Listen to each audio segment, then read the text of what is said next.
List Kolosanom hovorí v 3. hlave: Umrtvujte teda to, čo je vo vašich údoch pozemské. Naším takým problémom je, že my chceme byť šťastní cez oči, cez uši, cez mysli.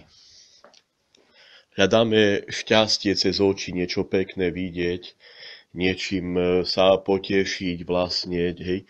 I toto v nás vyvoláva nepokoj. Či zlosť, smútok, závisť, urazenosť. I problém je vlastne v tom, že v nás už nie je potreba Božieho ducha. V nás už nie je potreba byť utešený duchom Božím, duchom svätým, duchom pravdy, ako spiame Kráľu nebeský utešiteľu. Preto aj duch Boží vtedy od nás odchádza, lebo my sme zamenili Božieho ducha duchom emocionálnym, duchom telesnosti, duchom sveta, ktorý vlastne sa už vyráža ako strásť, vášeň, ako nepokoj. Čiže vlastne duša už nechce komfort od ducha Božieho. Duša vlastne už necíti Božieho ducha ako potrebu, ale cíti už potrebu sveta, potrebu emócie. Preto máme vlastne, ako ďalej píše svätý apoštol Pavol,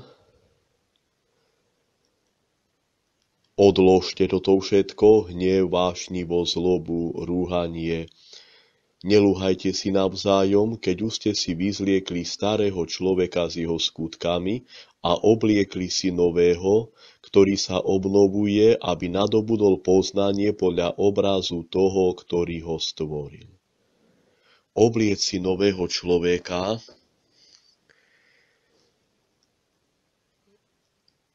odevom duše alebo telom duše sú myšlienky.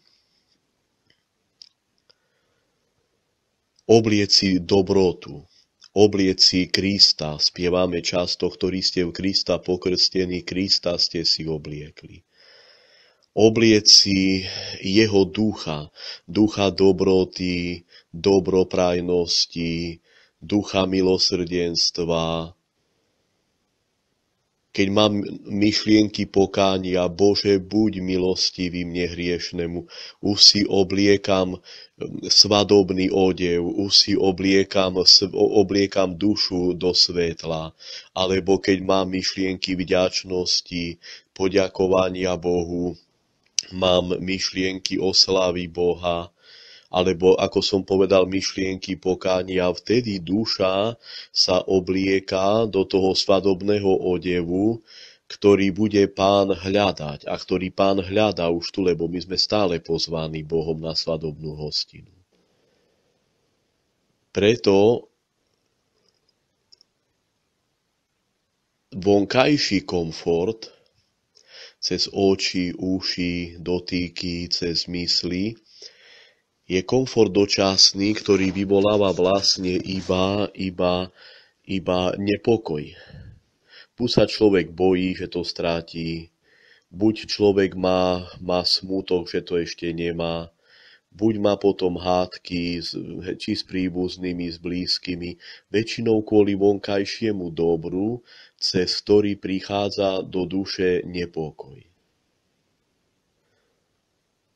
Treba prihliadať aj na to, ako sa starám o dušu, ako sa cíti duša.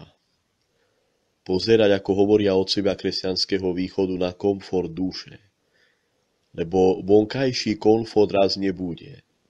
Nám ho zoberú a bude vo večnosti potom stále túžba po tom, čo je iba vo svete. Nepokoj, ako bol u boháča v Evanjeliu, ktorého tam piekol jazyk, ktorý tam prosil niekoho zo svätých, aby mu ovlažili jazyk. Čiže večná túžba po tom, čo bolo iba vo svete, čoho už nie. Stály dialog s tým. Stále ešte aj diabol nám tam môže rozmaľovávať rôzne predstavy, rôzne fantázie, z ktorých bude iba večný nepokoj. Vonkajšie dobro je nám dané iba na podržanie nášho biologického života. Je nám dané iba ako nástroj, nie ako príčina. Keď sú vonkajšie dobrá nástrojom, ja lepšie ovládam vonkajšie dobrá. Ale keď sú vonkajšie dobrá príčinou, oni už ovládajú nás, už nemôžu byť radosťou. Tak ako s prácou. Práca, keď je príčinou, prestáva časom byť radosťou. Ale keď je práca, zamestnanie môjim nástrojom či na udržanie rodiny, či na podporu biologického života, je vlastne tedy viac ovládaná, začína byť časom aj radosťou. Preto nás Boh volá do svojho spoločenstva práve cez svojho ducha.